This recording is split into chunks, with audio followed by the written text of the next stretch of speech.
Welcome to Independent Thought and Freedom, episode 13. My guest today is Charrandass Persaud.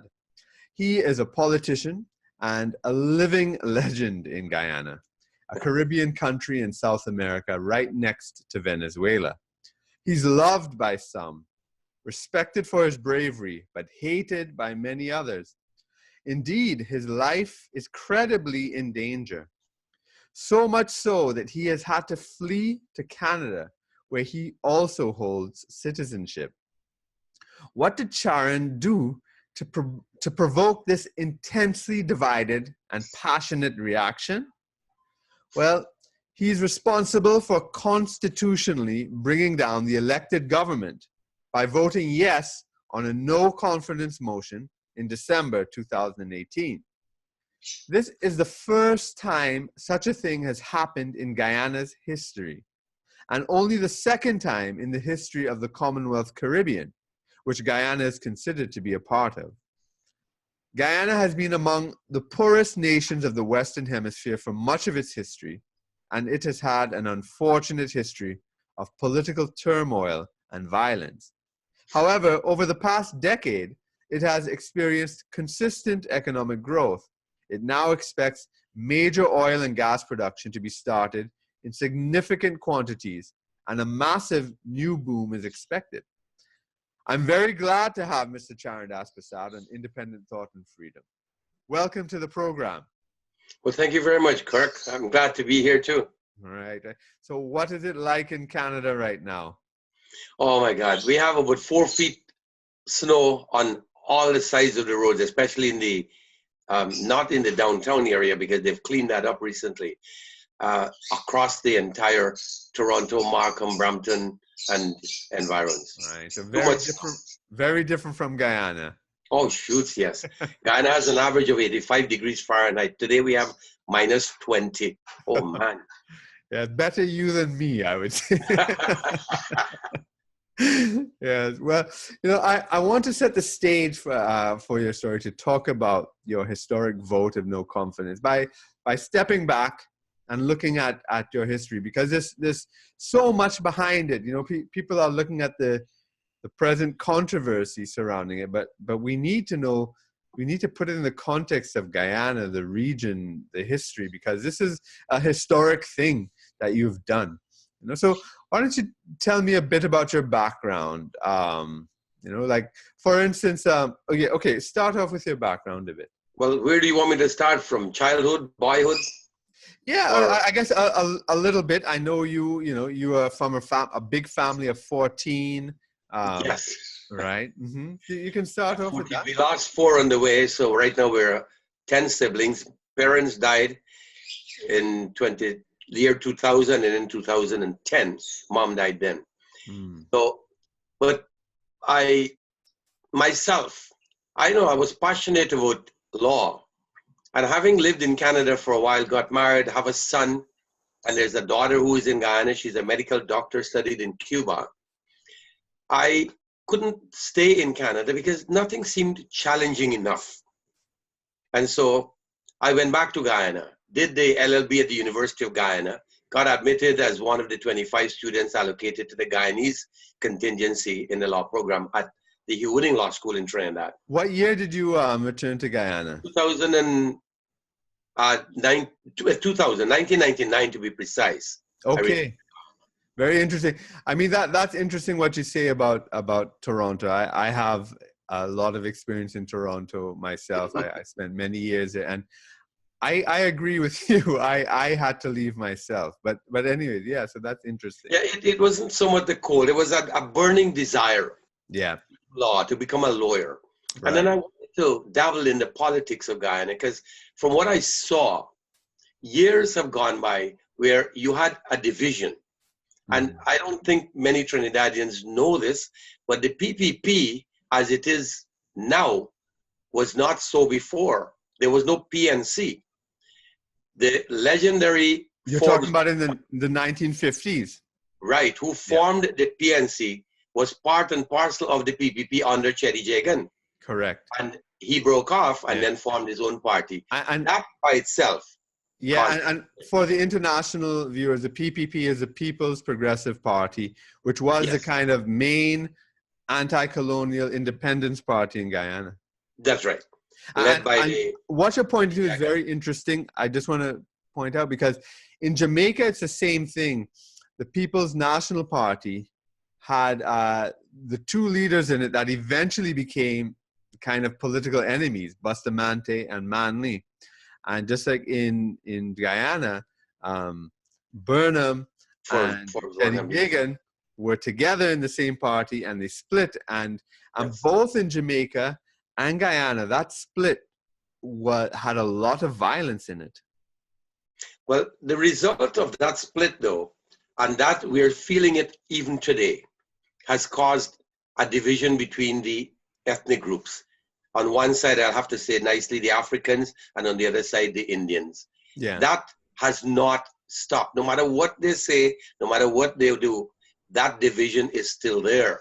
So that's very interesting, especially for the international viewers. So the original movement was a multiracial movement with the two major groups, because the two major groups in Guyana are the Indians and the Africans. And the Indians are a majority, a slight majority, 50 something. No, big majority. We're about 50, 52%, and the Africans are about maybe 30, 35 or so. Yes, and then there are the Portuguese and Chinese. And the local, the Amerindians, the natives. Amerindians, yeah. Others as well. It's called the Land of Six Peoples, correct? That's right. Yeah. So the Land of Six People, but the two biggest ones are the Indians and the Africans. And the Indians are the biggest, and so it was a multiracial movement, and it split. And what you're saying is that split in the 50s manifests itself today, and that split was also, I mean, the PPP was would you say a communist group or a socialist group? How would you... Communist. Chetti Jagan was a known communist, did not deny it.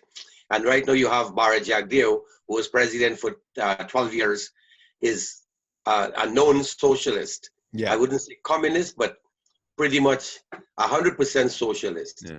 But interestingly, Chetti Jagan was a communist, but he always believed in elections. Am I right?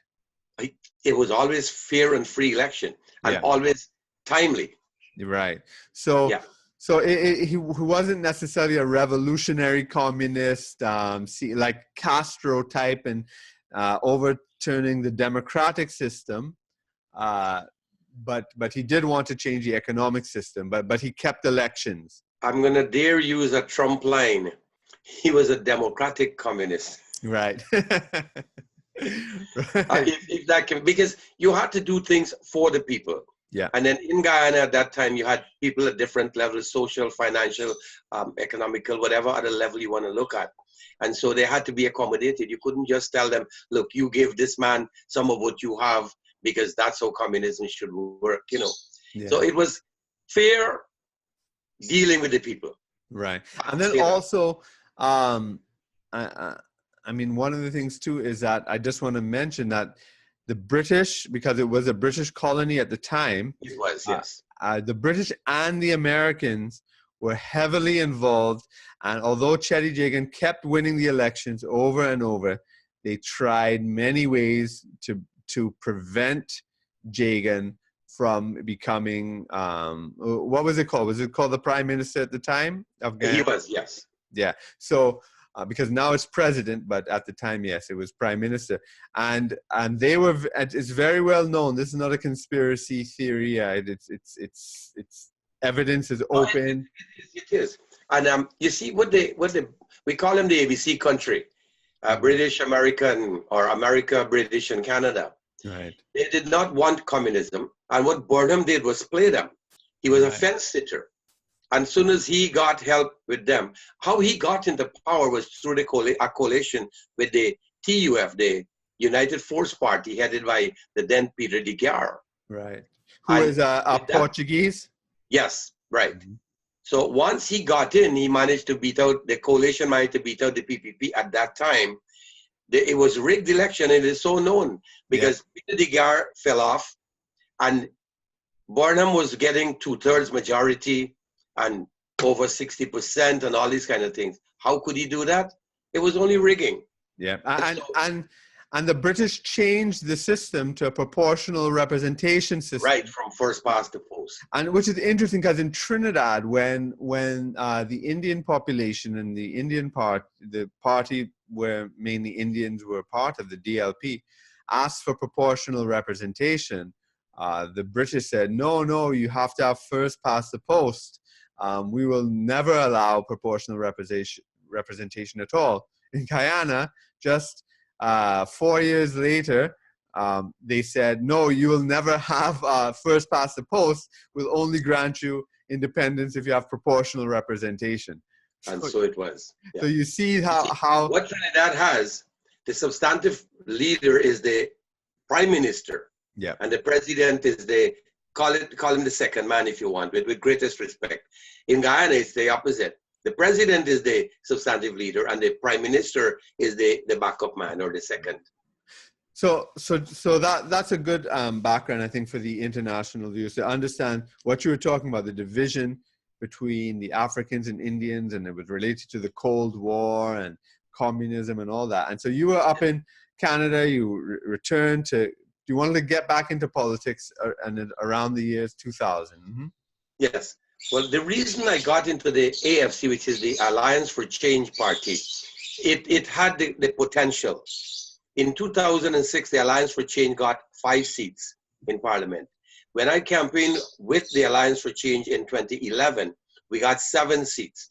And I figured in the next election, which was a little short because a vote of no confidence was moved, in 2011, the PPP had the plurality, just the highest number of votes. And so they formed the government, but with a minority. So this is a 2011 election you're talking, which is the first time you contested, right? Is that what you're saying? Yes, in 2011. Right. Before we even reach there, I just wanted to touch on this thing about the AFC. So the AFC is called the Alliance for Change. Yes. And so now, because a lot of people are saying right now that you voted to bring down the current government, because you are an Indian and you want to see an Indian party, but it doesn't make sense against your background, because the AFC was what, a multiracial party trying to break the deadlock? That's how I understand it. It was. Mm-hmm. Founded by 3 people. Sheila Holder, the late Sheila Holder, she died. Kemraj Ramjatan was booted out of the PPP, and Raphael Trotman, 2 of the 3 founding members, Raphael was booted out of the PNC. All right. So people from the other... formed the Alliance for Change and brought people together from all the races. Did they have a different ideology at all in terms of, in Guyana, pro-capitalist all the way. And socialism is so strong? Yes. So they were pro-capitalist, and so most of the educated people were with them. If you look at the team, a bunch of lawyers, lecturers, professional people went on board in the initial stages. Okay. And so that's interesting. So you decided to join them because why? I saw the gap being bridged, the racial gap. So that's what you wanted to see. You wanted to heal the racial divide that has been plaguing the country for decades and decades. That basically, is that correct? Still is. Yeah, excellent. Okay. And so you're talking about in the 2007 election. My understanding is that 2011. Yeah, you said the PPP, who had been in power since 92, is that correct? Yes, 92 for 12 years. Right. I'm sorry. 20 years. Right. And they did not get a majority. No. Right. They had 32 seats, and the other 33 were held by the combined APNU and AFC had 33 to make the 65. But so they weren't a coalition at the time. There was no coalition, no. Right. So the PPP separate opposition parties. Right.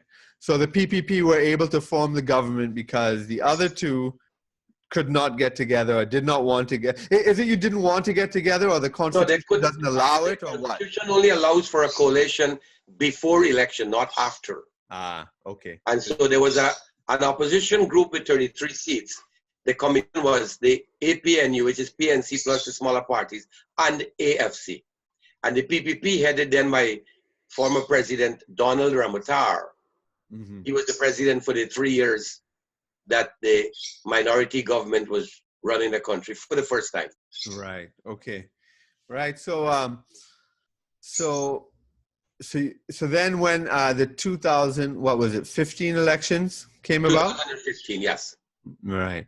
What happened was in 2011, after the Donald Ramotar government went in with a minority, that's the PPP, the opposition subsequently moved a vote of no confidence 2.5 years after that government was in office.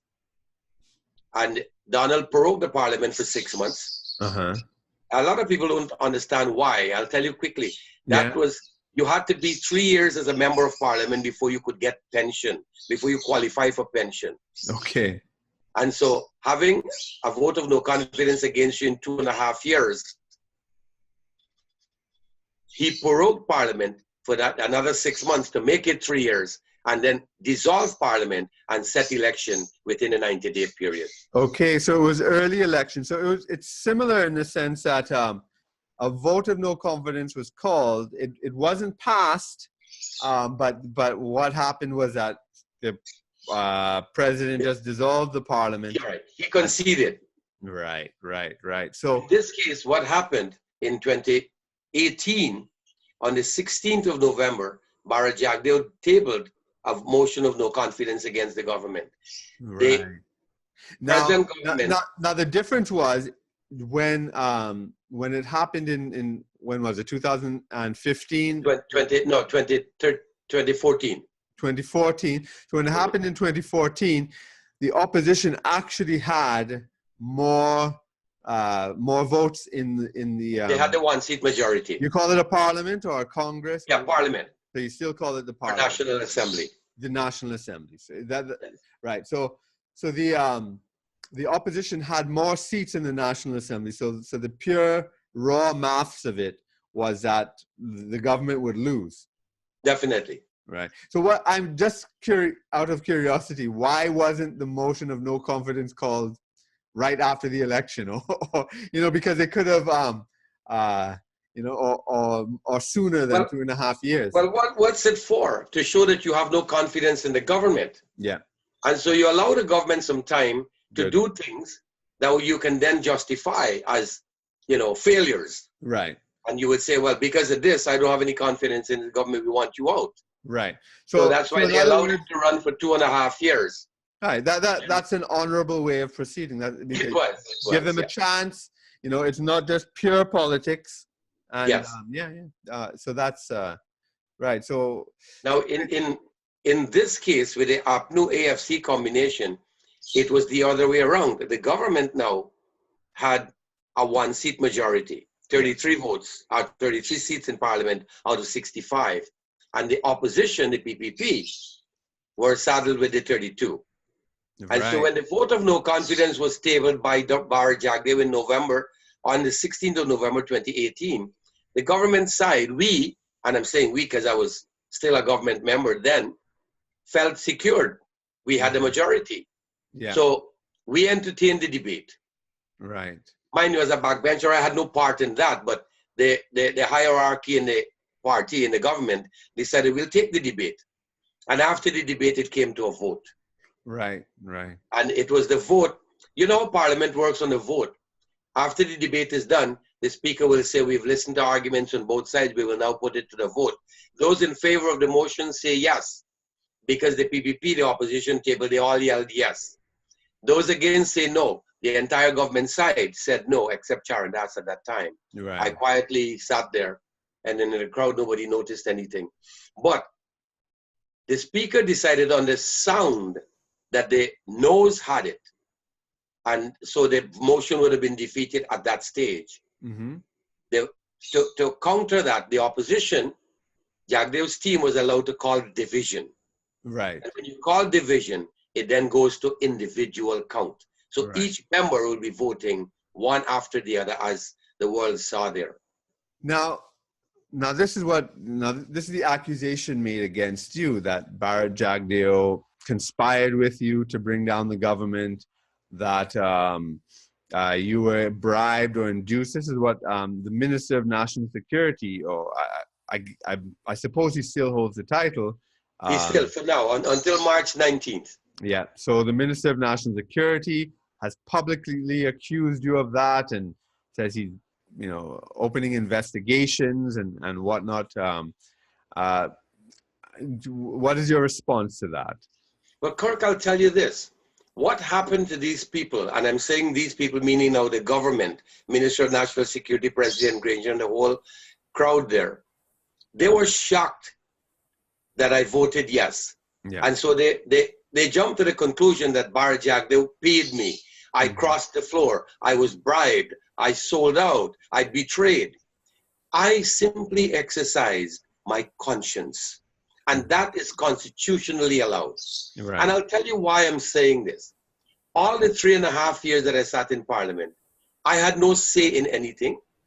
You have to vote when the government says yes, you vote yes. If the government is saying no, you vote no. You had no say at all, at all, at all. And so the reason I waited, I wanted something big to happen. I did not know of any vote. Jagdeo never spoke to me. He still doesn't talk to me. Right. All the other members will talk to me, say hello, hi, but this man does not break a word with me in Parliament during cafeteria break or even on the hallway walking. He may say a hello or something, but he doesn't talk at all to me. Mm-hmm. And then there was an allegation that I went to Trinidad the week before the vote was taken on the 21st of December, that the week before I went to Trinidad. Budget debate was from the 3rd of December right through to the 14th of December. And this no confidence was on the 21st. We could not leave the country. We were not permitted to leave the country, no minister, no member, because of the budget debate in Parliament for 2 full weeks. Right. And so how could I have gone to Trinidad to meet with some oil tycoon? Right. They found out that that did not pan out. So they tried a different thing. I, over a few months, was negotiating with 2 gold dealers to buy gold for clients of mine, friends or clients who live outside in America and Canada. Right. No, Because Guyana has major gold and very rich gold and minerals, and the Guyana Shield is very rich. But what the Minister of Public Security, the Kemraj Ramjatan, he's such this is going to be international. I don't want to be derogatory in any way. Let's keep this professional. Mm-hmm. This man did not know what to do. What he did was the person I was corresponding with on WhatsApp, he took 3 lines. Oh, I need the thing, and make sure you get the cash rip. I want $1 million worth. Well, the $1 million worth was a separate line that came maybe 4 or 5 days or 2-3 weeks down from when I mentioned cash rip, which is a product made out of cassava for seasoning in food. And $1 million Guyanese dollars? $1 million US. $1 million US, okay. What I was doing, Kirk, and I think he is still looking. I'll tell you about that just now. I was simply asking the dealer and legitimate gold dealers, how much will it cost my client if they're to take the gold in Guyana? And how much would it be if you're to ship it to them in Canada or the United States? Right. That is all I wanted to find out. Yeah. That is all that I was doing. I simply made inquiries. He had nothing to say that I bought gold. Where's the gold? Yeah. I mean, I think to understand a lot of these allegations, we need to kind of dig deeper because there are so many issues that have provoked these accusations, which is, I mean, one has to do with race, the other has to do with the oil and gas fines that are coming up. Oh yes. And so I mean, so the race thing, I just find it and another thing I want to talk about is the whole history of party paramountcy in Guyana, which has not been discussed enough, because I think that is very relevant to Kimraj Ramjatan's statement. Ramjatan, yes. Ramjatan's statement, because I want to just briefly touch on this. When the PNC were in power, you mentioned it before, from I believe it was 65 is when they got in. Is that correct? Right. Yes. And right through to 66 was independence for Guyana, and then and they were in power right up to for 28 years. Yeah. For how long? 28 years. All right. And is it an established fact that there was vote rigging and other irregularities there? Several. You know what? It is hard for the PNC people now, like David Granger, the president, Joe Harmon, Walter Lawrence, and them, and Amna Ali, to deny that. Yeah. Because but do they deny it? I want to know. Do they deny it? PNC has never won an election in Guyana, right. And I'll say this: they never will. But I wanted to. But do they deny it? Do the PNC deny that history, or do they accept that it happened and that they are sorry for it? That Guyana was rigging the elections. Sorry? They're denying that the PNC rigged the elections over the 28 years. So they don't agree that that it was rigged. Okay, because the international journalism and scholarship, like if you read the New York Times or if you look at political science, articles or books about Guyana, it is accepted as almost a fact in those discourses, but in the Guyanese politics itself, the PNC don't accept that at all. You're telling me? No. Okay, so it's in relation to the $1 million US that Kimraj Ramjatan is labeling me with for having accepted as bribe. I am a lawyer. Yeah. My 2017 tax returns will show that I made close to 20 million Guyana dollars. Mm-hmm. Which is how much in US? Times 5 in US would be 100,000 US in the year 2017. It means for me to get a million US, I need to work for 10 years only at the rate that I was going. And it can only get better for me. Yeah. Will I jeopardize my freedom, my heart desire, working as a lawyer, to take $1 million and do what I did, to be on the run and be in hiding like an exile? Mm-hmm. So Kimraj Ramjatan, what they're doing is, it's all in an effort of desperation. Yeah. They're looking to see, what can we do to stay in power? Yeah. That's all they're trying to do. And I just find the history of the PNC, it's someone from the outside, and looking in, and for instance, things like the murder of Walter Rodney. Yes. I think this has and for listeners who do not know who Walter Rodney is that Walter Rodney was a Pan-African intellectual and scholar, and he led a movement called the Working People's Alliance that was trying to also break the racial politics as well. So it was a non-racial politics that was based on racial pride rather than denying race or whatever. And he was very well known and respected in his circles, and he's considered a legendary figure internationally in Pan-Africanist circles. He was, but his murder in 1980, the outside world considers it, that Burnham ordered it, and that it was part of the violence under the PNC regime. Yes. How does it? Well, the APNU is sort of like a rebranding of the PNC in a sense. I mean, I know it is a coalition grouping, but the People's National Congress, which is the PNC, is the dominant force in it. Is that correct? Even over the Alliance for Change, which is the bigger party, right? But than all the other coalition parties. But I'm interested in how the PNC today in government deals with that accusation. I mean, do they accept that it was the Guyana Security Services that killed Walter Rodney or not? I'll tell you this, Kurt. Mm-hmm. The matter was raised in Parliament, and it was debated, Commission of Inquiry in Parliament. And I was shocked beyond my wits that Moses Nagamutu, who was then one of the front runners in the PPP, who knew, he still knows that it was the PNC that was responsible for the death of Walter Rodney. Yet he defended vehemently any such allegation or supposition in Parliament when he spoke at the Rodney Commission of Inquiry. So, and sad, Moses Nagamutu, what position is he in the PNC?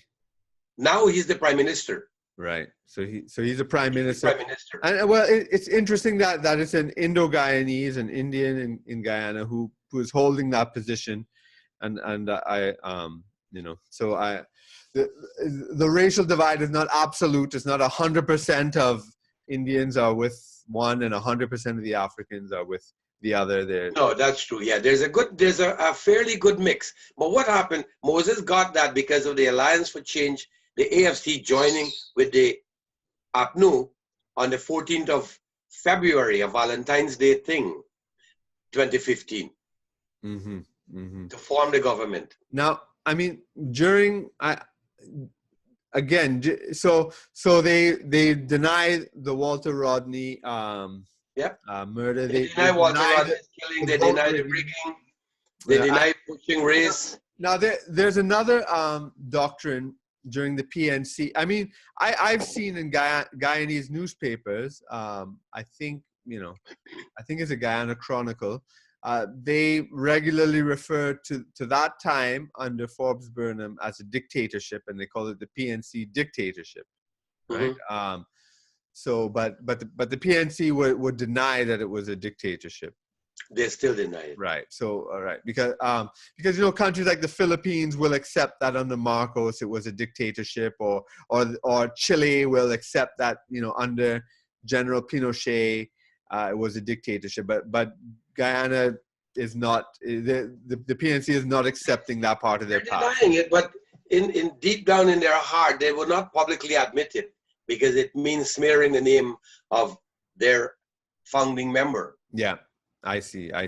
Because that is party paramountcy. Yeah, the party paramountcy idea, I think, is so crucial, and I just find it amazing that it's not discussed more in the Caribbean or even the world. I mean, unfortunately, the world has not shown very much interest in what's been going on in Guyana for so many years. I mean, there's incredible abuses and so forth, but the world turned a blind eye toward it. And, well, you know why, Kirk? Guyana really had nothing to offer the rest of the world. But now, with our oil find being bigger than even what they had they found in Venezuela, bigger than what they have in Trinidad, I guess Guyana is now going to catch some eyes. Yeah. We'll get some attention.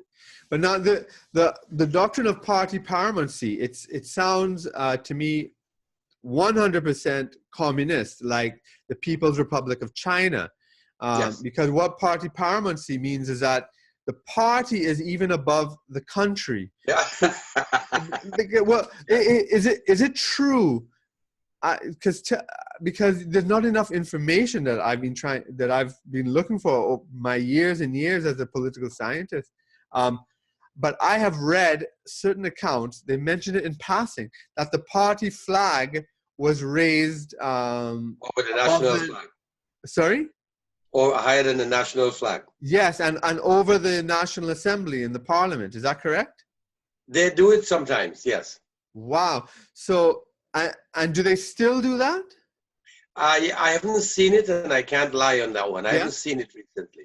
You're right. Okay. But what happens? Yeah. In the history of Guyana, all the parliamentarians, PPP, PNC, AFC, APNU now, UF, not one member of a party ever voted while sitting in parliament against the party. Right. Not one ever did that.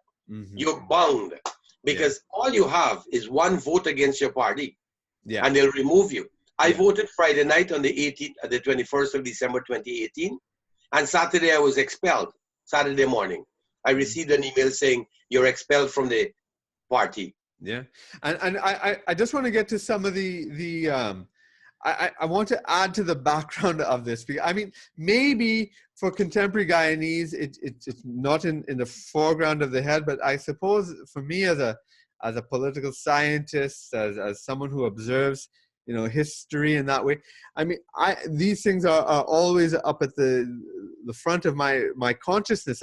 Like the world knows about Jim Jones in Guyana, and that just in case any listeners may not know, it's that American preacher who brought down a sort of interracial black and white congregation to close to 1,000, and it was a cult, and he made everybody kill themselves, and a terrible massacre. But what people don't know about is, I just recently found out about it, Rabbi Washington and the House of Israel. Yes, which is a black radical sect of from America. A person of questionable character. I think he was wanted for prison in the 70s. Same thing like Jim Jones. Yep, and a black power advocate. And he said black people were the true Israelites, and he had a kind of cult thing. But he worked very closely with the PNC government. Is that correct? Yes. He was the hitman for them, He was involved in Walter Rodney's, he's been implicated at least in the murder of Walter Rodney. Yeah. That is why those who know that can't deny that the PNC was responsible for the killing of Walter Rodney. Yeah. And the debate in Parliament and defend the PNC in that regard is, it's an abomination by itself, Yeah. So, I mean, so there's this past that I suppose that Guyana still has to deal with, because another part of the past, again, which, I mean, the reason why I'm bringing it up is because I think all these things come into the debate, even if people don't realize it. What happened during the pre-independence period with the breakup of the PPP, with the PNC forming by Burnham, which is similar to how Jinnah left the Indian National Congress with Gandhi and Nehru. Yes, and there were communal riots, and my understanding is that there were villages that were mixed before, but then they were ethnically cleansed, and Indians were put out, or Africans were put out, and there was a lot of murder and I mean, just tremendous violence that happened in the run up. Did you experience any of that? In Guyana, there was, it used to be, even in high school, even in high school, the black kids would be pelting at the Indian girls, boys. In my days going to high school, we always had street fights. Mm-hmm. Black kids, and bloody street fights at that too. And you're talking about what? A village? Villages going in, passing school, and they'll pick at every Indian. Right. And they were always the ones to start the fight. So so this is not an urban phenomenon. It's throughout, even like all the villages. Yes, throughout. Wow. It's very different from the Trinidad situation. Or people like to say that Guyana and Trinidad is the same, but I mean, no, very different in a lot of ways. I think Guyana is far closer to Jamaica in terms of the level of violence. Like in the 1980 elections in Jamaica, 800 people were killed in violence between the parties.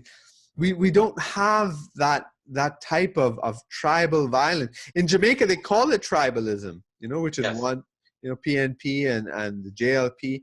We don't have that violence here in Trinidad. It's a different. We have antagonism, of course, and all that, but it's not at that level. And so I know. Were you born? What a lot of people don't know in the international scene in 1964. Yeah. What is now Linden? Were you born then or not? I'm not sure your age. Me? Oh yeah, I was a young. I was 12. So you were 12 in 64. So 1964. You could remember. I just started high school. So you could remember it clearly. Yes. What happened in what is now Linden? Yeah. Was then the town Mackenzie. Right. It was a mining town. Bauxite was flourishing there. Predominantly black neighborhood as it is still. Right. But all the Indian homes were burnt.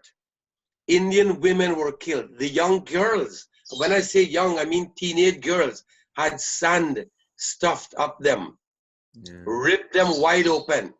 Not one Indian was left there. And up to today, nobody has been charged with any of those atrocities. Now, You talk about tribal violence. What is the government position on this? Does the government accept that this is an atrocity that happened, or is it a denied? No, it's known that it happened. No getting away, because what happened, every village across the coastal land took a family. We had one from Linden. The villagers would come together, build a shack, put the people there and maintain them until they can fend for themselves. Right. And every village had that. So there was no secret there. Nobody can deny that. Again, when you look at that, how do you expect that those East Indian people in those days to have any affection or bury racism when it comes to the blacks? Yeah, and how it flourished. Tell me, is the independence date of Guyana linked to that event? That's what I've read. 1966 was when we got independent. Right, and the date. We became independent, so we became independent then. But in 1964, when this thing happened, imagine all of that happened, and nobody has been taken into custody for anything. Yeah. You kill hundreds of people in a small village. In a small village. Yeah, that nobody is found. Nobody is arrested. And for a country to live with that, not have it resolved, to not bring it to justice. I mean, there is that has to cast a huge oppressive shadow over everything. I think, nobody is even pursuing that. Mm-hmm. Yeah, that is what you have. And now Linden, as it is the largest neighborhood or largest town where the PNC gets their biggest support. And I want to add another thing again that as someone from outside of Guyana, but interested in it, and I have some family members that are Guyanese as well, and I know Guyanese all over, from Jamaica and Toronto and New York and Miami and Barbados and everything. But there was a time, I think it was in the 80s, could be in the 70s and 80s, I don't know how long it happened, but that things like flour, chana, dal, aloo, which is potato, these are a fundamental Indian cultural and religious foods. Yes, were banned. They were all banned. And it was seen as an ethnic thing. I mean, what do I know that the rationale given was that they needed to curtail imports, and that they wanted Guyana to be self-sufficient, and this thing was draining foreign exchange, and that was the rationale that was given. I understand that rationale, but I think that the cultural importance of it is just too too sensitive.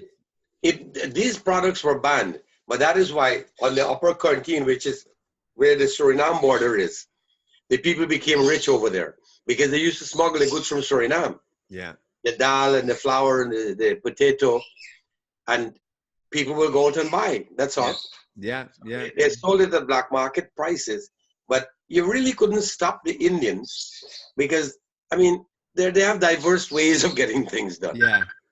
But that was seriously something to stop or literally it was a hit at the Indian people. So given all of this, and given the tensions and all this, I find it remarkable and very important that you want to you've joined the AFC because you want to heal the divide. Yes. Right? And why didn't you join the PPP as maybe a lot of people of Indian descent would? Why didn't you join the PPP and say, this is what, they did. And then I guess the PNC, you know, there seem to be a lot of Indians in the PNC and in the leadership and so forth. Maybe, I don't know about the membership, but certainly not so with the leadership, you know. The PNC has right now in Parliament, PNC that is, one Indian person, sorry, two Indian, Amna Ali and Ronald Bolkan. And then Sir Sridhar Ramphal, who's a very famous international diplomat and everything. He was, you know, with the UN and the Commonwealth Secretariat and all the CARICOM, but he was associated with the PNC government as well, and Indian. He supported them well, you know. Right. Yeah.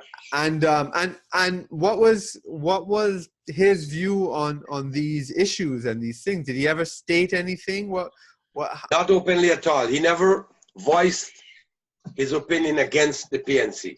He would speak intelligently, yeah, but never against the PNC. I'll be wrong if somebody can prove me differently, but I can't recall that Sridhar Ramphal ever opposed the PNC. And again, this is kind of like India and Pakistan. The Americans were supportive of the PNC because they did not want the PPP to get into power, and right. The Americans were and the CIA were actively involved, weren't they? Yes, definitely. Even recently in 2015, that election, you know how the Americans helped? Yeah. All the East Indian people who applied for permanent residence, they fast-tracked those applications. Right. Because East Indians would predominantly vote PPP. Right. And if you're in Berbice in Region 6, where I'm from, or 5, you get visas to go visit. You apply for visitors visa. They grant them, as they say, Wild West. Right. It was in an effort to remove Indian votes from the predominantly PPP neighborhood. Right. Now, I suppose, I mean, it's not a good thing at all, but it would have worked out in your advantage because you were not with the PPC. I mean, with the PPP. With the PPP Civic. No. And you are AFC. So if you could just kind of revisit again, why didn't you join the PPP? What made you go with the AFC? Given this, Kirk, as I hinted earlier, the AFC I saw as the party that was able to bridge, or that could have bridged, the racial gap between the two major races, Indians and the blacks, because they had support. I had people who told me, Charran, we are supporting you in this, you know, because y'all got a good team. Yeah. Black people. Right. And so that is my reason, sole reason actually, for joining up with the AFC, because I saw what was happening and I tried to encourage it and support that happening on a larger scale. And it did, you know. In 2011, we had the 2 seats that we got, the combined team. The PPP lost by about 13,000 votes. Right. With the coalition, what Jagdeo was preaching was, if you vote for AFC, it's a vote for the PNC. Yeah. And when we formed the coalition, we simply confirmed what Jagdeo was saying. Right. And so all we did in 2015 election, we won by 4,000 votes only. Right. So you can see that we lost almost, 9,000 votes. Right. By forming that coalition. People did not want to go PNC. Right. Now, were you in agreement with the alliance with the APNU? Yeah. Initially, no, but then subsequently we agreed because you were outvoted anyways. And what we saw was, look, if we don't do this, we can't remove the PPP. And why did you want to remove the PPP? At that stage, Kirk, I saw corruption like from head to toe. Right. And I wanted that to stop. Yeah. Because when I pay taxes and you misspend my money, you are corrupt. You're taking my money and you're doing what you want with it instead of what should be done with it. Right. And so, again, the people were not getting as much. And then in addition to that, the drug trade, the underground economy, was what kept Guyana going to a very large extent. Now, I was looking at the economic stats of Guyana for the past 10 years. And I mean, compared to Trinidad, you all have been growing, consistently and pretty well. And Trinidad is considered, the richer, neighbor and so forth. Yes. And was because we had a fair market for rice. Right. We were getting rice through what you call the Petro-Carib deal with Venezuela. And shipping cost was minimal. Venezuela was paying top dollars for our rice. So people used to be paid up to $5,000-6,000 a bag for rice. Oh, wow. Now they're not even getting $3. Right. Yeah. So what happened then was a lot of rice farmers extended their plots from, say, maybe 20, 30 acres to 100 and 100 plus acres. Mm-hmm. Oh, so now that's hurting them too. So the rice production was a big part of that growth. It was. And what about gold and diamond mining? Gold took an upward swing. Right. More miners came in. The bigger companies like Omai was set up there by the PNC. Right. They started, and then more people got into drilling. Some small, some large, right. And so more gold came out. And now you find that wow, there's so much gold in Guyana. And the gold is very, very rich to the extent that a 14 carat in Guyana would be probably the equivalent to an 18 carat anywhere else. Wow. That's how rich our Guyana gold is. Yeah, I mean the very thing that there was a British Guyana, a French Guyana, a Dutch Guyana, yes, a Portuguese Guyana, which is in Brazil now, and a Spanish Guyana, which is in Venezuela now. 5 Guyanas.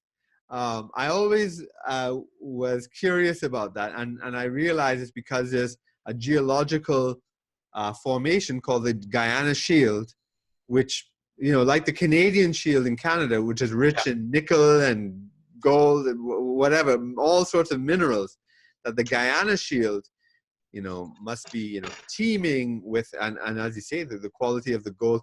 I just find it amazing that in the 17th or 18th century, they knew this. I don't know how they knew it, but they did, because that's when these different Guyanas were made. And the 5 powers each made sure to have a piece of that Guyana Shield, Quite amazing. Well, we're the only one that has maintained the name Guyana. Yes, that's right. Having converted the spelling to mean land of many waters. Okay. So I mean, the AFC, so you had joined the AFC, and so what type of changes did you want to see happen in Guyana? Because obviously you're disillusioned. When we formed the coalition, even though we agreed, some of us reluctantly, we said, fine, we'll be a team. I did not expect that we were going to be yes men, that we were going to be part and parcel of the PNC, because the supporters, the people who supported us, who voted for us, did not vote for PNC, they voted for AFC. So we were supposed to at least oppose, not agree with everything that the government presented. There's a lot to disagree with. One of them, for example, is the government passed what is called the Juvenile Justice Bill. That allowed for a child, and I'm saying child, a person who is 14 years and under, to not be criminally liable. Right. Come on, Trinidad has 12, isn't it? I don't know what the exact age is actually anymore. Yeah. So why do you want a 14-year-old? Some of them have children in Guyana already. You tell me that a 14-year-old cannot be criminally liable for shooting or chopping somebody? Mm-hmm. So change that to 12. Nobody did anything. Right. I had no say in that. And we, the AFC, supported that bill. Right. We also supported a bill called Prime Minister Hamilton Green's pension bill. Mm-hmm. The man was Prime Minister about 40 years ago. He was fired, never went back in Parliament. And they wanted to upgrade his pension to the pension today, what the Prime Minister today is getting. Right. And so that was passed. We supported that. Right. That is mandatory. How many people, headmasters, senior public servants, have retired years ago and are getting the peanuts for pension? You're not going to upgrade their pension. Why do you want to upgrade a past Prime Minister's pension? Yeah. Who was Prime Minister 35, almost 40 years ago? Mm-hmm, mm-hmm. So those were things that we should have opposed, but we supported it. And that's when I saw that we, the AFC, we were disappointing the people who voted for us. We are just PNC, nothing else. Right. And it was a turn-off. Some people have asked, whether, did you talk about this with your AFC colleagues or even with the APNU partners? I'm sorry I couldn't find the correspondence. When I told the man about the sugar workers one day, I said, look, they seem a little confused about things. He said when they were voting PPP, they were not confused. No sympathy at all. Right. None. Now, I'll tell you another thing to answer that question. Please explain to the, sorry, go on. Another thing to answer that question, whether or not I was discontented, whether I spoke to them. Yeah. It is known that Guyana has pirates attacking the fishermen in the Suriname, between Suriname and Guyana, in the Corentyne River and off the Atlantic, bordering Suriname and Guyana. Mm-hmm. Many have died. One time 16. I spoke to Camraj during our campaign days. We promised the people that, look, we will give each fishing boat 2 guns. The captain will have 1 and another member. When you go out, you take your guns with you. When you come back, you lodge the guns at the police station.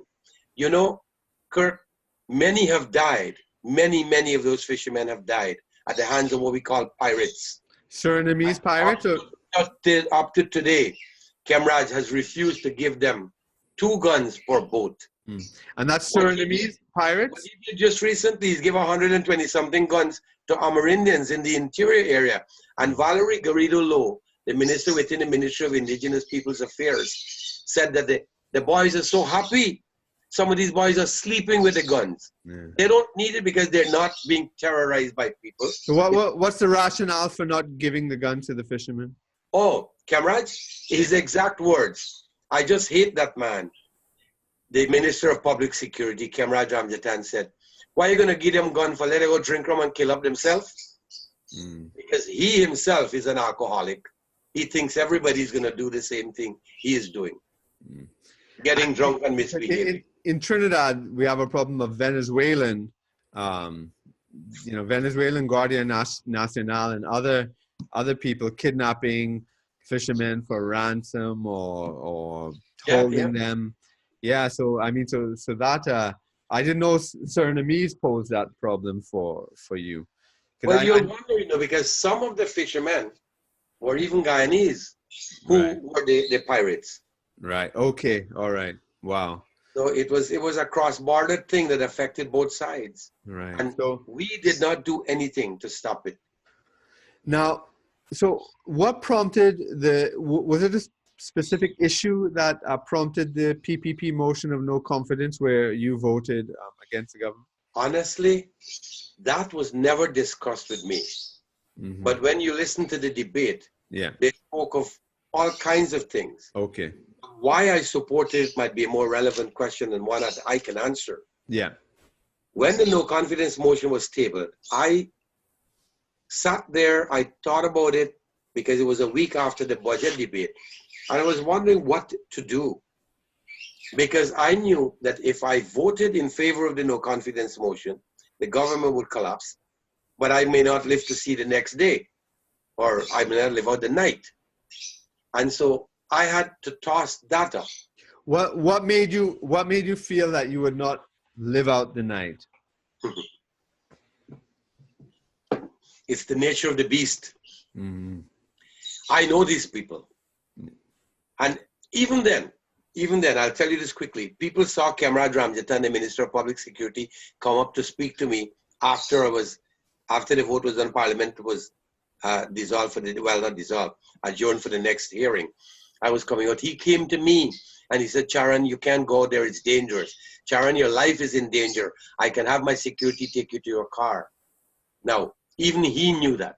It is known that these people are violent in nature. And a move like that, which as it is, has deprived them of their lucrative jobs and all their fancy spending and all their free trips that they were taking for no reason sometimes. They could not take that easily. And I knew that they would have done whatever needed to be done to get rid of me. I mean, I know that certainly, when you look at the footage itself on YouTube, one of your colleagues was cursing at you when he heard you And then there's a lady named Jennifer Wade who said, Charrandass, you're going dead tonight. Yeah. I mean, was I supposed to take that to mean she's joking with me? Yeah, in the parliament, she said that. In the National Assembly, she said, you are going to die tonight. Yeah, well, she said there, Charrandass, you're going dead tonight. Yeah.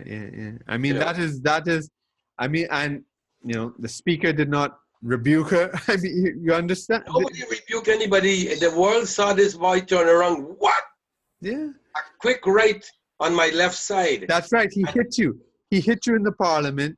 You were given an open death threat that you would die that night, and nobody did anything.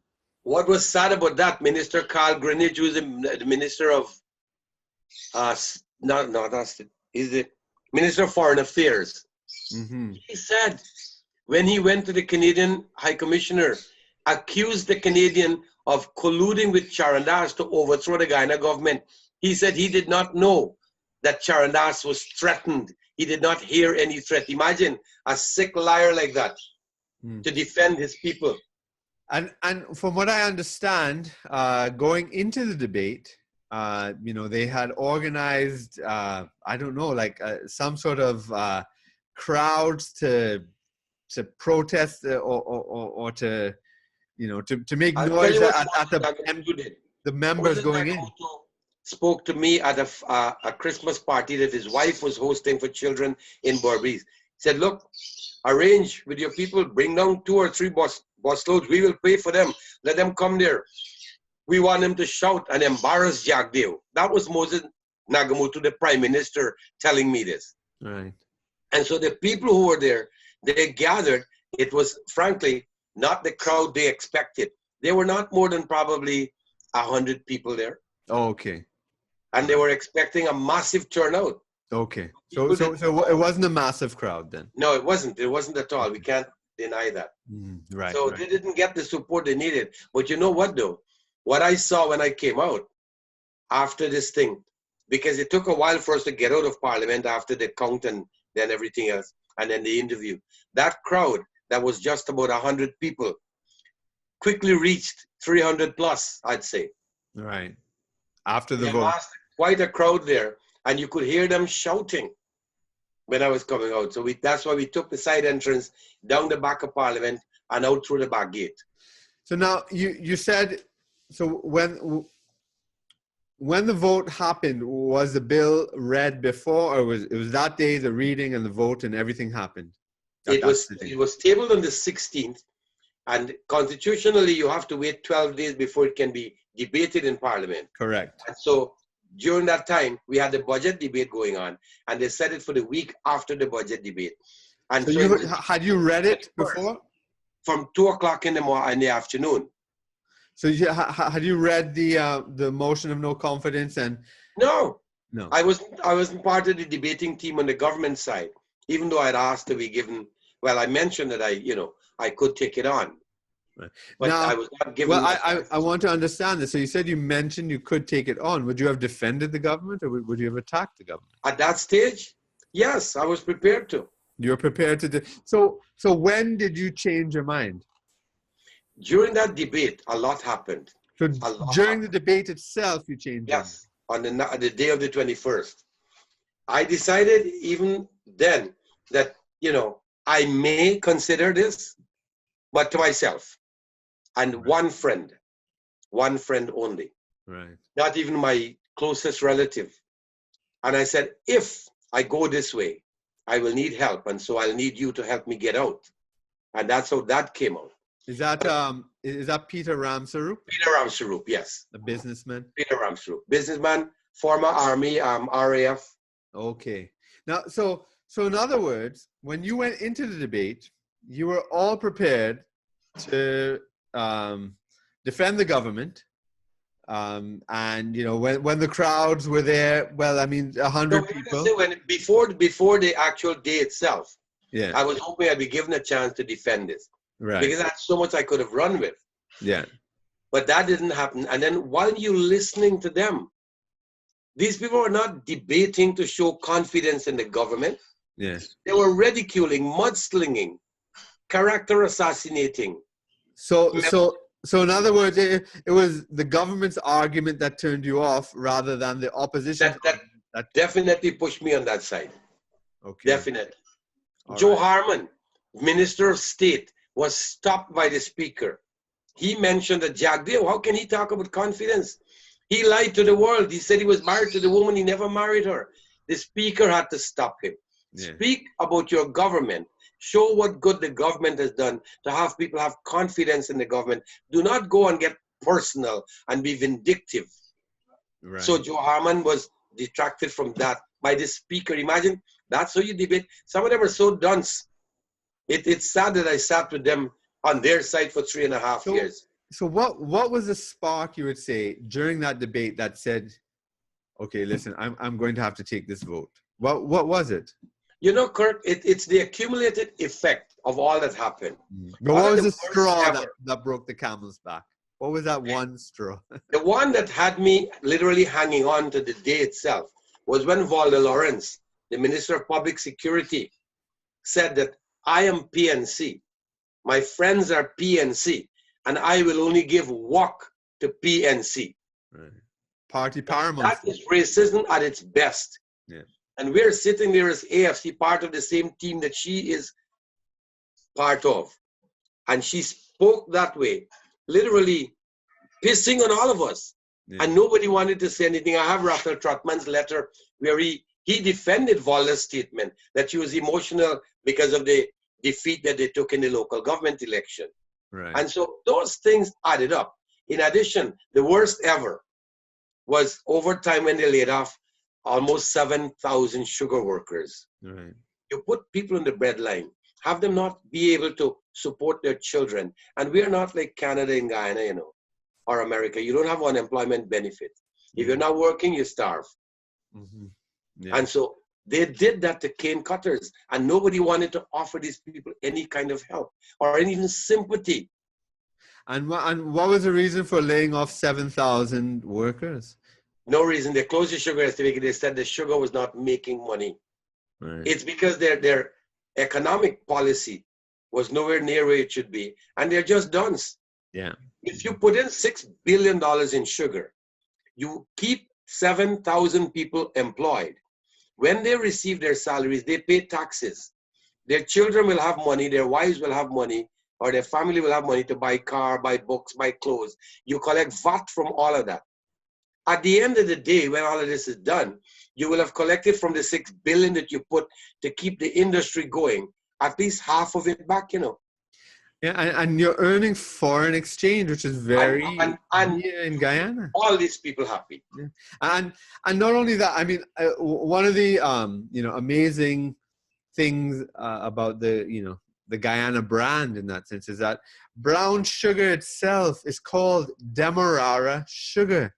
Around the world, people say Demerara sugar, and Demerara is the province in Guyana. I mean, one of the you call it provinces. What do you call it? County. A county. There's Demerara, Essequibo, and what was the other one? And Berbice. Yes. And so yeah, and I mean things like Demerara windows, Demerara sugar. I mean this is in the English language. I mean that's the importance of Demerara in the English language, in the English world. I mean. True. But Kirk, let me share a secret with you. Mm-hmm. The Demerara sugar is not from Demerara. It's not a Guyanese product. Where is it from? They've marketed that using the name, right? And nobody has stopped it. But those are some of the things we could have done with sugar. Yeah. Make these tiny packages. Yeah. All we do as a byproduct is we make molasses and give it to the rum companies. Right. But I'm sure at one point it must have come from Demerara, because that's why they must have used the name. Maybe people stole the name after and whatnot. But there's a history behind that name. There's a man named Bedesi here who can describe that better. But we leave Bedesi alone. He's a good businessman in Toronto. Okay. So you think, so some people will say, well, listen, would you bring down a whole government just because of that one remark or that debate, why would you go for what they say, the nuclear option, to put the country into chaos? What would be your answer to that? Well, it didn't have to be chaos, you know. It's chaos because a prominent lawyer is saying that if you have 65 seats in parliament, you have to have 34 to make it a majority. Now, what do you tell the little children? If I have 65 something and I give somebody 33 and I give one 32, the one with 33 does not have more than the one with 32? Yeah. Nigel Hughes did that. And so they saw, like again, a drowning rat may catch at a straw. They saw something to hold on to. Yeah. And they ran with that. The Chief Justice simply said, don't bring the nonsense to me, I know the count. Right. And that was dismissed even before they blinked. Mm-hmm, mm-hmm. So again, for me, it's the accumulated effect. Yeah.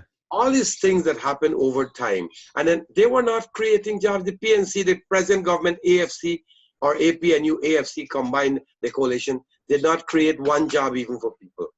Right. Now, They did not create one job. If at all, they laid off some 2,000 Amerindians and sugar workers, 7,000. You know, what good are these people to the nation? I mean, what effect do you think your decision had on, ethnic relations and suspicions in Guyana? I mean, you joined the AFC to bring people together, and now it seems like your vote is like people are saying it's because you're a Hindu and you want the PPP to be in power, and maybe it's because, well, the APNU were looking forward to spending this huge oil boom that's expected, but now you're going to give it to Indian people, and you're just doing this out of ethnic reasons. I mean, do you think your vote has exacerbated I saw that? banditry. Sorry? I saw banditry big time. I'll give you one that they cannot deny. When they signed a contract in Exxon in Texas, a signing bonus of $18 million, they're saying $18 million was paid in 2016. That money did not show up. Guyanese did not know about it until 2018. Why, man? It was not in the consolidated fund. They were looking to the Bank of Guyana to set up an account to put it in. Here just recently, Carl Greenidge, the Minister of Foreign Affairs, said that the 18 million signing bonus was paid to lawyers at the International Court of Justice to support Guyanese, or to have lawyers defend Guyana's territory against the claim that Venezuela is making to Essequibo, which is where the oil is. And also, Minister of Finance, Winston Jordan, said that that $18 million US was put into an account and has earned 30-something thousand already. Now, one has to be a lie. Yeah. I mean, these oil companies are extremely corrupt. They, people like to say Nigeria is corrupt, the Guyana is corrupt, the Trinidad is corrupt with these oil companies. But who's paying the bribes? I mean, it's the oil companies that are paying the bribes, and so the oil companies are prepared to do business in the worst places. Sorry? 18 million is a drop of water in the ocean for Exxon. For them. Yeah, because especially what they're getting from Guyana. Exactly. And look at the contracts. They have not made the contracts public yet, the Guyana government. They have not. Right. So we don't know some of the deals they signed off. So did this play a part in your calculations? All of that. Yeah. All of that. They added up. And then eventually, on the day in question when they were debating, and they sounded pathetic, they couldn't defend anything. And you listen to Jack Dave's argument, and the other side, the other members on the PPP side, you saw that it made a lot of sense. And it's not that I'm crossing the floor. I probably might still form my own party. Okay. And utilize some of the pat on the shoulder that I'm getting, hope that they can turn up to support me at the polling station. Right. But for now, I want to destroy the AFC. Right. And I'm saying that publicly. And why do you for the AFC? I intend to make sure they don't get them again. Why do you want to destroy the AFC? The AFC sold us out, all the supporters. Why are you still in bed with the PNC? Right. And you are not opposing a policy, you're not opposing a bill, you're not opposing any motion that the PNC tables. You are PNC. So would you say you have gone to the PPP side now? No, not now. But I will say that at this stage, I will say it's a consideration. Right. Mm-hmm. Because I'm not going to go towards the AFC for any reason. Like I said, I am looking to move people away from AFC. And I've done that successfully so far. I mean, do you think that that ethnic relations have perhaps deteriorated after your vote? Because certainly no, I'll say no. Only the diehard PNC. Some of them, imagine some of these young lawyers are trying to be constitutional experts. Yeah. And they're interpreting the Constitution already to say, oh, the president doesn't have to resign. Well, you're right, he doesn't have to resign. He has been resigned by the Constitution itself. Right. It's not like you have a boss, you'll write a resignation and say, I am resigning. He doesn't have to do that. He is a resigned president based on what the Constitution offers.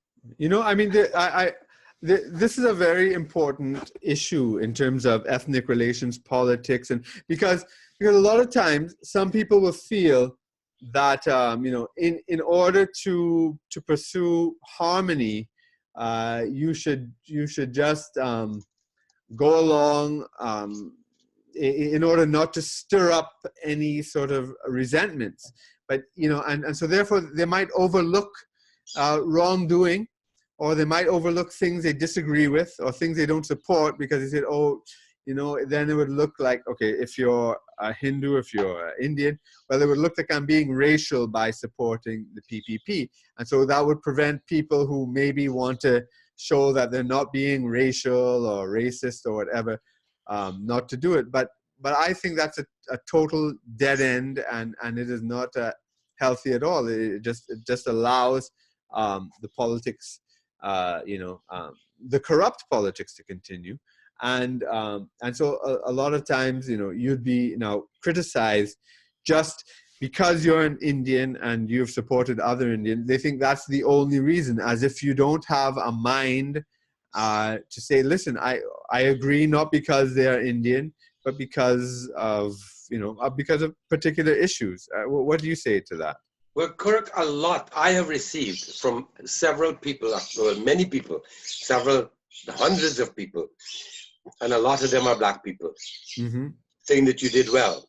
Right. And as I said before, what you get on Facebook and the negative comments calling you traitor and Judas and you betrayed the people, how did I betray the people, first of all? Yeah. I was the one who opposed the AFC that has sold the people out to the PNC. Yeah. If you look at it that way, but that's one of the reasons why a lot of the sensible ones and a lot of black people have supported me in that particular move, saying that it is a long overdue and we're glad that you did this, and you know, now we can see betterment.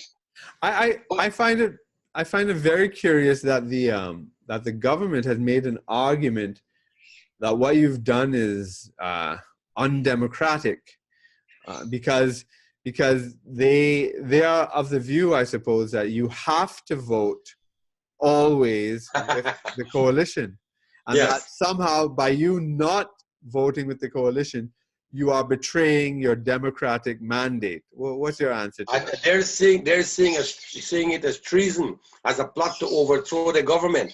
Now, where did that come from? My constitutional right allows me to vote against or to vote any which way I want. But because it never happened, this is the first time in Guyana over the, how many, 60 years or so that we have been there, they are shocked. Yeah. They're putting all kinds of answers and interpretations to my action itself. And they're calling it immoral, that you did an immoral thing. I suppose. Depends on who's looking. Sorry? It depends on who is looking. Yeah. Moral values. Yeah, they're saying that it's immoral, I suppose, because you didn't consult your constituents, your government people. I'm not sure the immorality of it. I suppose what some people who don't seem fanatics to me have said is that, you know, could you have worked out your differences with the AFC? Could you have worked out your differences with the PNC instead of just all of a sudden, out of the blue, calling, you know, putting the country into turmoil? How do you respond to that? Kirk, for one, if I had indicated, for example, that I didn't want to support the motion, that could not have been done before November 16th. It was only then that such a motion was tabled. Yeah. And I sat down to listen, and I said, let's hear where it goes. Let's see what happens here. I did not take a stand and say, oh yes, Jagdev tabled a motion of no confidence, I'll support it. I waited it out to hear what these people are going to say and to hear how the arguments would go. And at that stage, I made what I can describe as an executive decision. I thought that the government could not prove, based on what I also knew was happening, that they knew what they were doing as a government, or that they were doing anything that can give me reason to believe that they are looking at the interests of the people. Yeah. I mean, this is what being a parliamentarian is about. But throughout the Caribbean, not just Guyana, I mean, people just vote automatically. They don't think in Parliament. They don't along party lines. Yeah, they don't think. They don't debate. They don't listen to the other side. It's just they have their time to speak. Now you have your time to speak, and you might as well not have a debate, because it's not a debate. It's just two sides speaking and nobody listening, and the vote is already predetermined. You know, whereas, you know, in Britain, in the US, you know, you will have to convince people to even support their own parties at times. You know, a Democrat is not always going to vote with the Democrats, and a Republican is not always going to vote with a Republican, or a conservative is not always going to vote with their party, or Labour, or so forth. I mean, that is what a parliament is supposed to be. That is what parliament. Theresa May is facing that right now in England. Theresa May is facing that in England right now. Exactly. Her own people turned against her. That's right. There's no law that says you can't vote against your party, but traditionally it never happened. So they deem it law that you can't. And having done so, you're a traitor. You're in bed with the other side. You betrayed. All these fancy things. What I mentioned this earlier.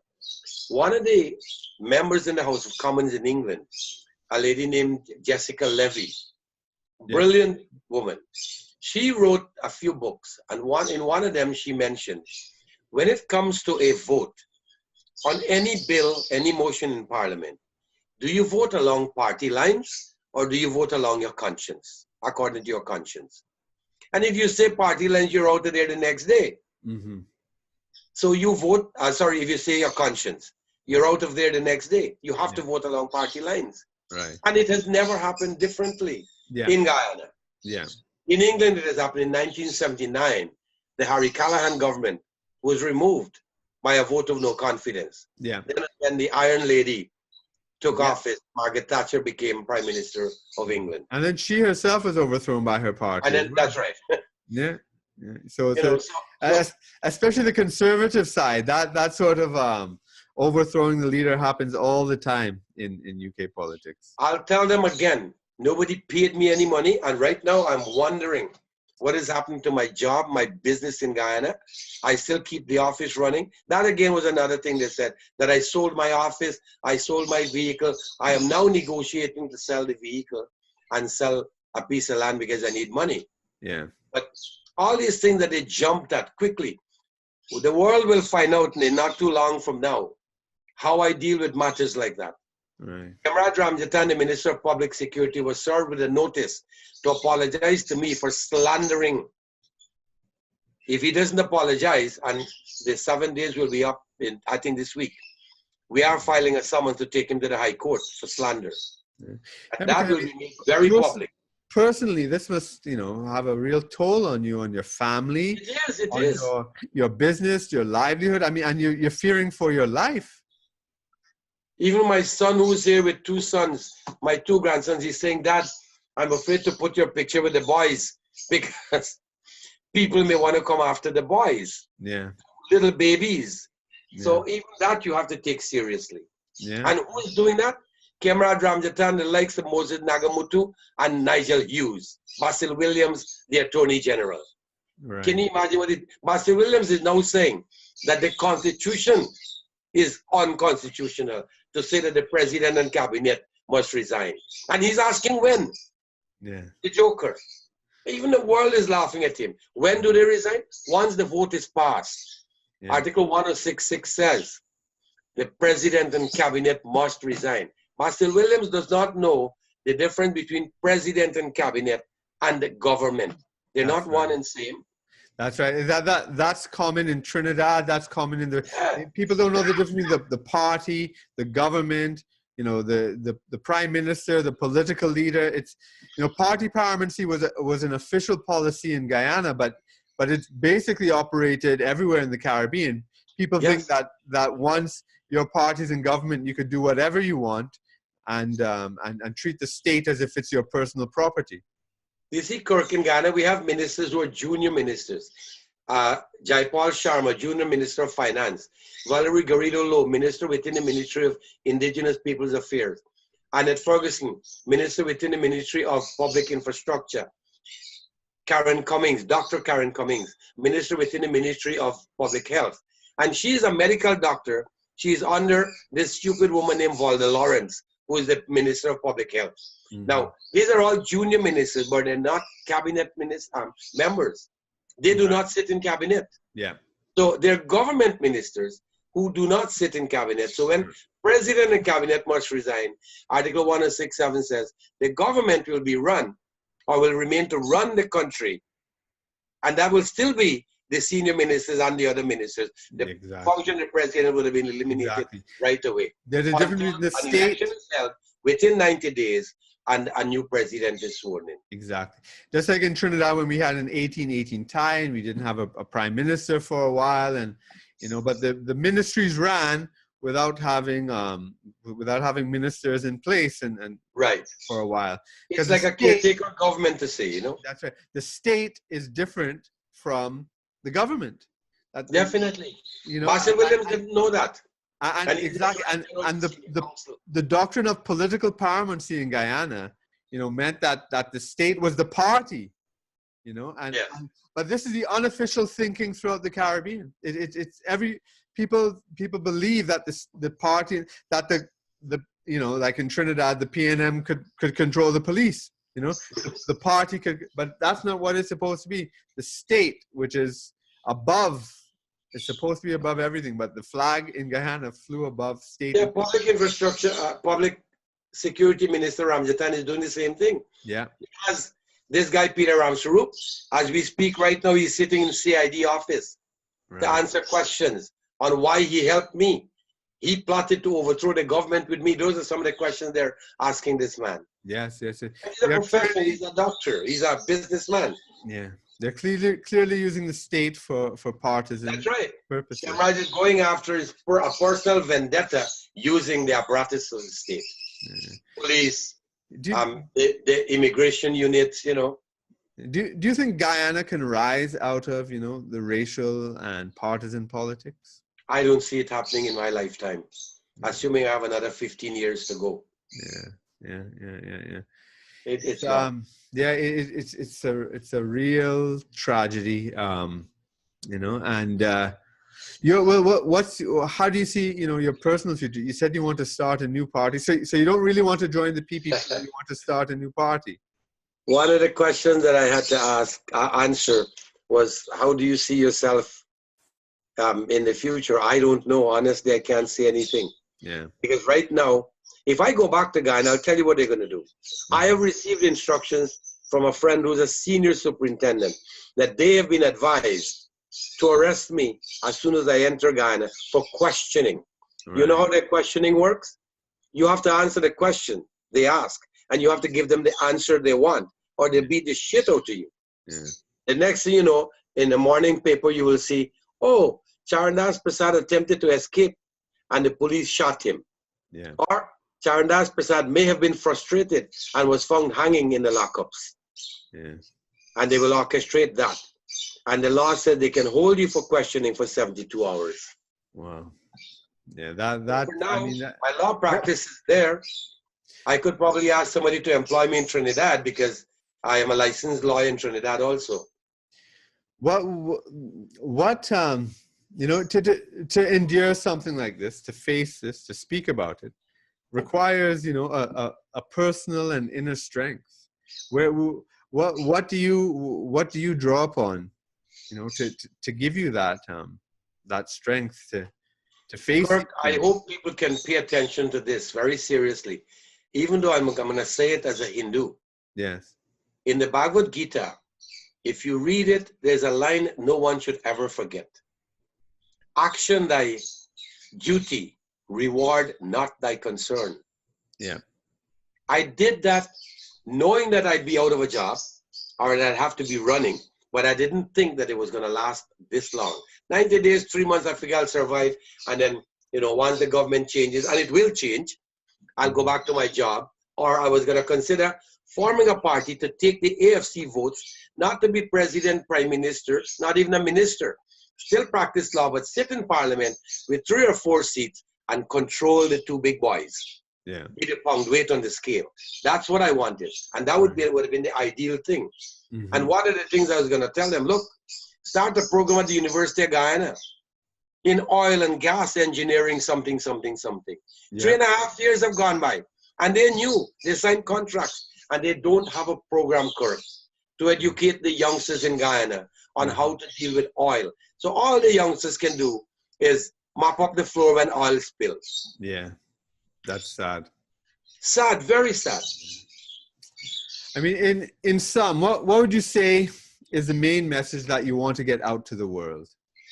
I will tell my brothers and sisters in Parliament, you don't have a loyalty to any goddamn party. You form a party because you saw in that party and in such a move that you can benefit or help the people to have better lives in the country. Make the country a better place. And if that is not going to happen with the party that you belong to, if they're doing things that are contrary to those ideals, move away. Or suggest to them that, look, change. And if they don't change, you move. And my party did not mean to change, the AFC. And so I decided to move. But I wanted to move and leave a mark. I think I've done that. People should not be afraid. Yes, they're still trying to kill me. There are people still threatening me on Facebook. You should die, and all these things you get. Mm-hmm. I'm not paying attention to it. My deed is done. I did it for a cause. The people were not getting anything. If nothing else happened in Guyana over the 3.5 years, major unemployment happened. Major. Mm-hmm. Layoff. And I couldn't stand that. My father was a sugar worker and was laid off in 1963. And I know what that feels like. Mm-hmm. I know how people live. People go home now. You go to Guyana, you see some of these boys are drinking. Man, how you say these people are punishing? They have money, them boys, they're drinking. They are drinking to drown their sorrows, to drown their grief. When they sober up, it is still there. Yeah. And that is how people live in Guyana, in the sugar belt. Particularly, it wouldn't affect the Georgetown people or the Linden people. They don't know where, they don't even know how to cut a piece of cane. But in the countryside, which is the sugar belt regions, 5, 6, and even in Essequibo, in other part of West Demerara, where sugar is the main source of income for them. That is what they're going through. So parliamentarians, whether you're government, you're opposition, you need to know that you don't have any loyalty to any party. If they are not working to achieve what they said they would, that influence you to join, leave the party. Stand up to them. If you had to, I need to tell my friends out there. That's a very important message. I mean, now, if you had to do this over, would you change anything? Yes. What? When the clerk stopped the count after division was called, and we went to individual votes, as soon as Charrandass said yes, the clerk stopped calling names, and so he allowed for uproar and turmoil and a possible serious movement in Parliament. Right. It was serious as it was, all the threats and all that, but it could have gotten violent. Yeah. And I would have, if it has to go back again, I would quite nicely stand up and ask the speaker to ask the clerk to continue the count. Right. Yeah. So that escalated it. What, you have you're facing a life and death struggle, really. That's what's happening. It is for me. And it is. Now in the future, I mean, what scares you the most, though? I don't know. I don't think it's, I'm not sure if it's losing your life. Is it? What scares you the most in this fight? I'll tell you this, Kurt. I have letters that I wrote Thursday night before the Friday meeting, because I said, if I do this, I may not live to see the next day. And so I wrote letters to my siblings, to my son and his children, and to my nieces and nephews. There are about 42 of them. Explaining that if you have to read this letter, it's because I'm in heaven singing with Auntie Savi, a sister of mine who died, was a magnificent singer. Your Rajmani Maharaj from Trinidad knows her really well too. Right. But it's because I knew then that I could not or may not have lived through the night. I was prepared for that. Right. I held no punches, and I went to that feeling. And it didn't change me at all. Right. Or change my resolve. Right. So do you have any fears going forward? Right now, yes, I still am concerned about going to Guyana. Yeah. Going to Guyana. I'm not afraid of the people, you know. I'm afraid of Comrade Ramjatan and the police. Yeah. That he has manipulating. A man named Leslie James, who's the Commissioner of Police, recently got support from Jagdeo and Granger to be confirmed Commissioner of Police. And he's like a puppet in the hands of Comrade Ramjatan. Yeah, I mean, I've read his statements online and in interview shows, and I mean, he's extremely hostile. This is a Minister of National Security. It is, you know, it is frightening for that to happen. I mean, you know, he's turning the entire state against you. It's incredible. And he's going to lose. Yeah. He is going to lose. Leslie James is proving to the world. He said, Charrandass is wanted for a matter of national security. Well, what matter of national security? That is confidential. And all they're looking is to see how I smuggled gold out of the country or how I was bribed to vote. Where is the money? I give them my bank account number. They can go get it anyways. This man took immigration records and posted the immigration form that you have to fill out. Yeah. He posted that on Facebook, Comrade Ramjatan. A copy of my passport, my Canadian passport. I'm not denying that I have a Canadian passport, but you can't do that. You don't have anything that you are charging me for. Exactly. You're just running all these documents. Especially a Minister of National Security, I mean. You know, that's what this man is doing, man. Yeah. Well, what would you recommend to a young person who's listening to this podcast? You know, from your experience. The youngsters, I have received so many compliments from youngsters. And many of them said, because we weren't getting anything from this government, we hope that the next government can do something for us. So what do I tell the youngsters? Stand up. And even if you're a voice of one, actually this is from Mahatma Gandhi. As long as you know that you're right, even if you're a voice of one, speak. Yeah. So stand up for what you believe in, even if you're just one. And here I am. Well, I'm just one. I want to thank you so much for what you've done in providing, you know, in providing this example of standing up for your principle, of your courage, and also, you know, internationally, you're right next door to Venezuela. So you're providing a constitutional example for holding a government to account and making it pay a serious price. You know, in Venezuela, they're not following the constitution over there. Today, again, as we speak, there should be a meeting between the opposition leader, Barra Jagdeo, and retired or resigned President Granger today to discuss. And Jagdeo made him an offer. I will allow an extension. The extension can only happen with a 2/3 majority, which means the opposition must support the extension of the 90 days. Jagdeo is saying, we agree. I am proposing that we can hold election on the 30th of April. So they have another month and a week extension granted to them by Jagdeo. Right. I hope that they will take that and move to have an election. But if they're going to wait for the courts to run, have the matters exhausted in court, time will elapse. That's right. And then the government will be deemed illegal. So then we'll have a constitutional crisis. They can avoid it though. It's now in their hands. Well, I mean, your bravery is admirable and it's important, you know, and what you've done, it will go down in history. You know that already. You know, so and I feel very fortunate to have, you know, interviewed you during the time when this issue's live, you know, so I want to thank you for that. Thank you for taking the time, my friend. And I hope that, like I said, I hope people will see the need to stand up. If it's in the home even, Mm-hmm. your father is beating up and bullying mommy. Don't allow it to happen. Stand up. Yeah. Stop the brutality. Exactly. You see your neighbor beating up on his wife. Stand up. Mm-hmm. Make a step in that direction. Try to stop it from happening. Yeah. Because you are just one. You can make the difference. Absolutely. Absolutely. Well, thanks very much for that. Thank you very much, my friend. Thank you.